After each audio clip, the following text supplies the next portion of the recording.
नमस्कार, मैं अश्विनी कुमार। आज का मुद्दा में आपका स्वागत है। इस बार देश भर में सामान्य बारिश का आंकड़ा 22% के करीब रहा है, तो आगे भी मानसून के सक्रिय होने की उम्मीदें नजर नहीं आती। ऐसे में सवाल है कि पानी कहां से आएगा, कैसे गुजरेगा आने वाला साल और कैसे जिंदगी को आराम से बसर करने के लिए पानी को बचाया जाए।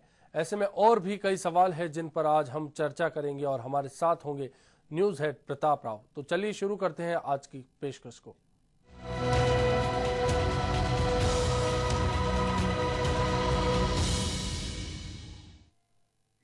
जल बिन सब सून, सदियों से चली आ रही ये सीख आज के दौर में ज्यादा असरदार नजर आती है।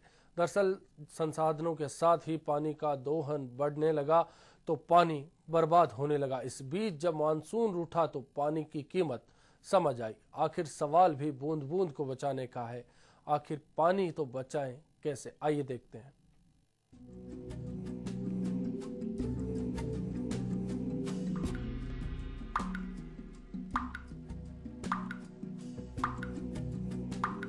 जल ही जीवन है, लेकिन अगर जल ही नहीं रहेगा तो फिर जीवन कैसे रहेगा?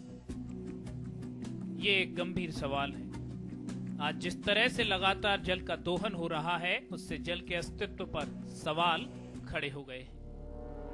और न केवल भारत बल्कि पूरे विश्व में जल के लिए कब कोई युद्ध हो जाए कहा नहीं जा सकता। कारण सीधा सा है, हम जल का सही तरह से रखरखाव ही नहीं कर पा रहे हैं और इसीलिए उपयोगी जल लगातार कम होता जा रहा है। बेहतरीन तकनीक होने के बाद भी हम जल का सही तरह से रखरखाव नहीं कर पा रहे हैं। आज से बेहतर हालात तो उस दौर में थे जब तकनीक का अभाव था। प्राचीन काल में जल के रखरखाव के लिए बहुत से तरीके अपनाए जाते थे और पानी की बचत भी हो जाती थी। इस जल का उपयोग संकट के समय में किया जाता था। हमारी पृथ्वी का 70% भाग जल में डूबा है, लेकिन इस जल का अधिकांश हिस्सा खारा है। 97% जल समुद्र के रूप में है, जो पीने के योग्य नहीं है। शेष 3% जल ही मीठा है और वो भी बर्फ के रूप में है। इसलिए पीने के लिए केवल 1% ही जल है और लड़ाई भी इसी जल के लिए है। ये भी धीरे धीरे कम होता जा रहा है। इसलिए अब जरूरी हो गया है कि इस जल को बचाया जाए। जिस तरह से पहले हम परंपरागत तरीकों से जल को बचाते थे, फिर से उन तरीकों को अमल में लाना चाहिए। वर्षा के पानी का समुचित रखरखाव करना चाहिए, जिससे कि जब पानी की कमी हो तो उपयोग में लाया जा सके। कुओं, तालाबों और नदियों के पानी को भी बचाना चाहिए। देश की बहुत सी नदियां पेयजल का अच्छा स्रोत मानी जाती हैं, लेकिन ये नदियां प्रदूषित होती जा रही हैं। केवल इन नदियों को प्रदूषित होने से ही नहीं बचाना है, बल्कि इस जल का रखरखाव भी करना है। Bureau report, HBC news.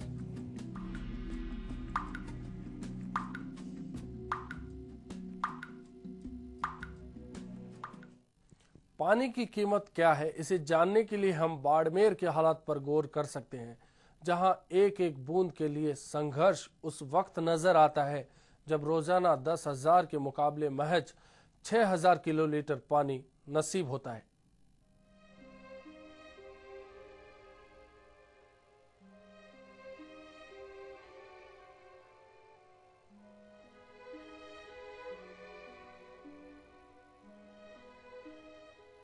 Rajasthan की पश्चिमी सीमा पर बसे थार के रेगिस्तान में इन दिनों पानी के चलते हाहाकार सा मचा हुआ है। सुबह होते ही शहर में भीषण पेयजल संकट से जूझ रहे लोग हैंडपंपों पर पानी के लिए कतारों में खड़े हो जाते हैं। शहर के कई वार्डों में 7 से 8 दिनों में केवल एक बार पेयजल सप्लाई की जा रही है, वो भी कम प्रेशर के साथ। ऐसे में शहरवासियों को पानी के लिए महंगे दामों में भी पानी के टैंकर्स डलवाने पड़ रहे हैं। हालात तो ये है कि प्रतिदिन 3-3 हजार रुपए लोग पानी पर खर्च कर रहे हैं। स्थिति ये है कि दी जा रही सप्लाई पर्याप्त नहीं होने के कारण लोगों में पानी के लिए जंग तक छिड़ जाती है। सुबह से शाम तक हैंडपंपों पर पानी के इंतजार में खड़े लोग एक दूसरे से उलझ जाते हैं। यहाँ शहर को प्रतिदिन 10,000 किलोलीटर पानी की आवश्यकता है, वहीं महज 6,000 किलोलीटर पानी भी नसीब नहीं हो पा रहा है। नागरिकों का कहना है कि उन्हें मजबूरन पानी को खरीदकर पीने के लिए विवश होना पड़ रहा है।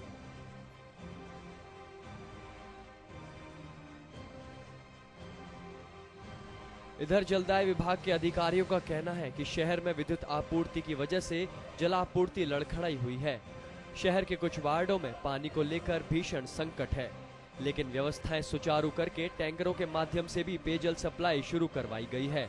शहर में पीने के लिए पर्याप्त पानी नहीं उपलब्ध होने से जनता को भारी परेशानियों का सामना करना पड़ रहा है। ऐसे में शहर वासियों की निगाहें इन दिनों जैसलमेर जिले से आ रही इंदिरा गांधी नहर के मीठे पानी पर टिकी हुई हैं। इन गर्मी के दिनों में पेयजल के लिए लोगों में त्राही त्राही मची हुई है।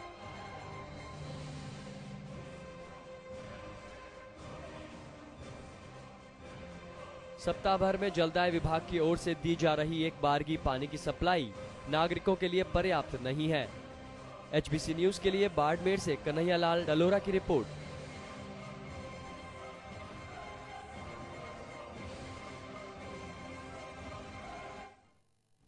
तो एक तरफ बारिश नहीं है और दूसरी तरफ पीने के पानी को लेकर मशक्कत जारी है। हमारे साथ जुड़े हैं न्यूज हेड प्रताप राव जी। प्रताप जी, एक वक्त की कहावत थी कि पानी की तरह पैसा बहाया जा रहा है। आज नहीं लगता कि जरूरत है पैसे की तरह पानी को खर्च किया जाए? बिल्कुल ये बात सही है। और एक बात और है अश्विनी की, ऐसा कहते हैं कि किसी आदमी की यदि आत्मा मर जाती है, संवेदनशीलता खत्म हो जाती है, तो कहते हैं कि उसका पानी सूख गया।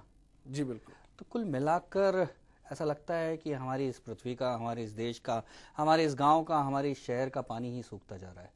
जब आदमी का पानी सूखता है तो उसकी आत्मा मर जाती है, संवेदनशीलता खत्म हो जाती है। कुल मिलाकर शहर का पानी सूखने पर शहर की संवेदनशीलता खत्म होती जा रही है, जिंदा दिली खत्म होती जा रही है, शहर खत्म होते जा रहे हैं। किस तरह से हम देख रहे हैं कि बाड़मेर में किस तरह से लंबी लंबी लाइनें, कतारें लग रही हैं पानी को लेकर, किस तरह से लोग जूझ रहे हैं। और आने वाले दिनों में पानी को लेकर जिस तरह से जो हालात हैं वो संघर्ष के बनेंगे, क्योंकि हमने पानी की कीमत को समझा ही नहीं। हमें जब हमारे घरों तक नल पहुंच गए तो हमने वो नहीं देखे कि हमारे पूर्वजों ने किस तरह से 5-5, 10-10 किलोमीटर तक हमारे पूर्वज सिर पर ढोकर पानी लेके आया करते थे और तब पानी पिया करते थे। किस तरह से परात में बैठ के नहाते थे और उस पानी का मल्टीपल यूज करते थे, और किस तरह से एक घड़े पानी को वो कितने दिनों तक यूज करते थे। कुल मिलाकर पानी को जिस तरह से सोने की तरह सहेज के रखा उन पूर्वजों ने, उन्हीं के कारण आज हम अपनी सभ्यता को यहाँ तक लेके आ पाए। लेकिन आज हमारा पानी क्योंकि सूख चुका है, हमारा पानी सूख चुका है, इतना सूख चुका है कि हम आगे आने वाली पीढ़ी के लिए संवेदनशील ही नहीं है। आगे आने वाली पीढ़ी की ना तो सोच है, तो इस कारण हम पानी का इतना बेइंता जो दुरुपयोग कर रहे हैं, उसके कारण जो हालात बने उस पर जरूर है जागरूक होने की। इस बात को लेकर ना तो सरकार को कोसा जा सकता, ना बादल को कोसा जा सकता, ना भगवान को दोष दिया जा सकता, क्योंकि भगवान ने भी जितनी जरूरत है उस हिसाब से काफी हमें पर्यावरण की ये प्राकृतिक संपदाएं दी हैं। उसके बावजूद हमने उसका वो दुरुपयोग करके ऐसे हालात बना लिए, बिल्कुल वैसे ही कर लिए जैसे कभी शिव जी ने जो क्या कहते हैं एक राक्षस को पैदा करके जिस तरह से किया था, तो बिल्कुल भस्मासुर को पैदा करके जिस तरह से किया था, बिल्कुल भस्मासुर की मानसिकता हमने पैदा कर ली। हम जो पानी जो हमारा जीवन है उसको हमने ऐसे खत्म करके हमने खुद ही अपनी आदतों से अपने आप प्रताप जी, दौर था जब सभ्यताएं जब पनपा करती थी तो कहीं जल स्रोत हो, कहीं नदी हो, किसी किनारे पर आकर कोई शहर बसाया जाता था। अब आज वो शहर तो रह गए लेकिन वो नदियां सूख गई, वो सभ्यताएं अब लुप्त होती जा रही। अश्विनी हालात हमें आगे देखने को मिले। अश्विनी, अब ये देखा जाता है कि जो हमारा मकान हो जी, यदि किसी शहर से होकर नदी बहती है तो मकान बनाने वाला सबसे पहले देखता है कि नदी से बहुत दूर होना चाहिए मकान, क्योंकि नदी में बदबू आती है, नदी में मच्छर होते हैं आजकल, नदी साफ नहीं रही है। हमने नदी की इतनी बड़ी जलधारा को जो भगवान से प्रदत्त थी, हमें जो हम जिसे नदी देवी के तौर पे पूछते थे, हम जिसे माता कहते थे, उस माता को हमने इतना गंदा कर दिया है कि आज उसके पास जाने तक शर्म आती है। आज हम गंगा में भी जब डुबकी लगाते हैं तो 4 बार सोचते हैं, पुष्कर में जब स्नान करने जाते हैं तो 4 बार सोचते हैं, और बाहर आके हम सब लोग सोचते हैं कि बाथरूम में जाके भी नहाए। तो कुल मिलाकर ये हम सब जिम्मेदार हैं कि हमने अपने उस अमूल्य पानी को, जो सोने से भी ज्यादा कीमती है, जो किसी भी संपदा से ज्यादा कीमती है, उसकी कीमत नहीं समझ के उसको बिल्कुल नष्ट कर दिया। कुल मिलाकर कहीं ना कहीं पानी की कीमत समझनी होगी। कुछ देर पहले हमने देखे बाड़मेर के हालात, पश्चिम के एक और जिले की बात करें जैसलमेर की, तो पानी को लेकर हालात वहां भी काफी मुश्किल होते जा रहे हैं। पानी क्यों बचाना है, ये यहाँ के हालात को देखकर समझा जा सकता है।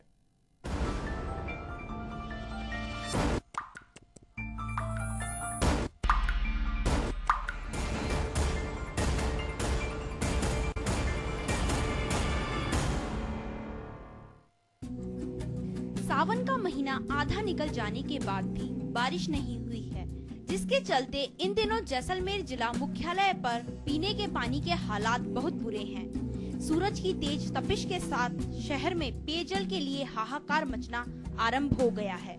शहरी क्षेत्र में 7-7 दिनों में एक बार हो रही पानी की सप्लाई ने लोगों को पैसे देकर पानी खरीदने को मजबूर कर रखा है। जलदाय विभाग एवं जिला प्रशासन को इस संबंध में लगातार मिल रही शिकायतों के बाद भी कोई कार्यवाही नहीं होने के चलते लोग परेशान होते दिखाई दे रहे हैं। पानी जिसके बिना जीवन का निर्वाह अधूरा माना जाता है, चाहे इंसान हो या फिर जानवर या फिर मूक पंछी, सबका जीवन पानी पर निर्भर है।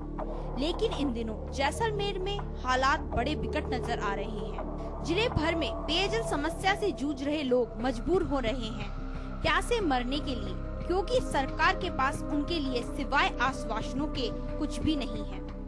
सिटी में है जो तो वो नलों की वजह से, ठीक है, लाइट के ना होने से या पानी टाइम पर ना पहुंचने से और नल की वजह से ये प्रॉब्लम, तभी लोग हमसे सेवा लेते हैं। नियमित पेयजल आपूर्ति नहीं होने के चलते लोगों को मजबूरन मोटी रकम देकर नियमित रूप से पानी के टैंकर से पानी खरीदना पड़ रहा है। हमने जलदाय विभाग में शिकायत करी, पड़ोस के सब लोग जाके वहाँ पे शिकायत करके आए, औरतें भी साथ में चली हमारे, लेकिन हमारी कोई सुनवाई नहीं होती। हम मजबूरी में हमको टैंकर डलवाना पड़ता है। हम मजदूर आदमी है, बहुत मुश्किल से कमाते हैं, उसका आधा पैसा तो हम पानी में दे देते हैं। कहने को तो प्रतिवर्ष करोड़ों रुपए की पेयजल योजनाओं पर सरकारों द्वारा काम किया जाता है, लेकिन इन योजनाओं की जमीनी हकीकत गर्मी के मौसम आते ही अपने आप धराशायी होती दिखाई दे रही है। जो जिम्मेदार हैं वे अपनी जिम्मेदारी को लेकर कतई गंभीर नहीं दिखाई दे रहे हैं। हमारे मोहल्ले में पानी नहीं आता है टाइम पे, और 5-7 दिन बाद पानी आता है, और हमारे हर हफ्ते और 8 दिन बाद 7 दिन टैंकर डलाते हैं पानी का। कुछ भी हो, सरकार के विभागों की आपसी खींचतान का खामियाजा तो जनता को ही भुगतना पड़ रहा है। ऐसे में अगर इस संबंध में कोई ठोस कार्य योजना नहीं बनाई गई तो हालात और अधिक बिगड़ सकते हैं। जैसलमेर से मनीष रामदेव की रिपोर्ट।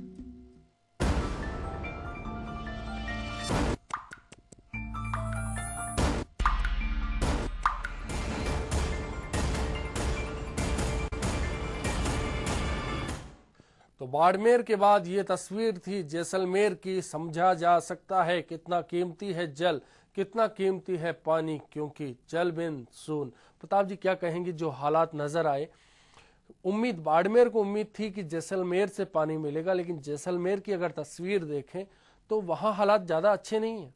बिल्कुल, पिछले कुछ सालों में बाड़मेर और जैसलमेर के हालात तब से बदल गए थे जब से वहाँ अच्छे बरसात होने लगी थी, लेकिन उस पानी को भी सहेज कर नहीं रख पाए।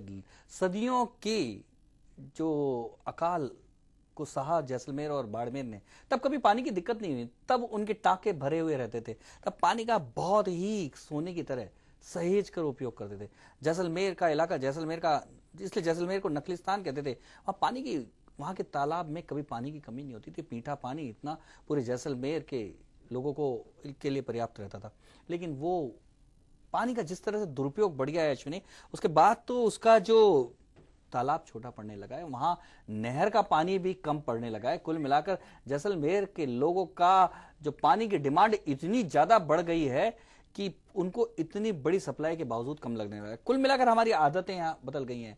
पानी को लेकर हम जो संवेदनशील थे, हमारे पूर्वज जो पानी को लेकर भगवान से ज्यादा चिंतित रहते थे, वो हमारी चिंताएं खत्म हो गई। और उसी के चलते जैसलमेर बाड़मेर तो फिर भी पानी से निपट लेंगे, क्योंकि जानते हैं उनके खून में है पानी के संकट से कैसे निपटा जाए, अकाल से कैसे मुकाबला किया जाए, ये तो उनके खून में है।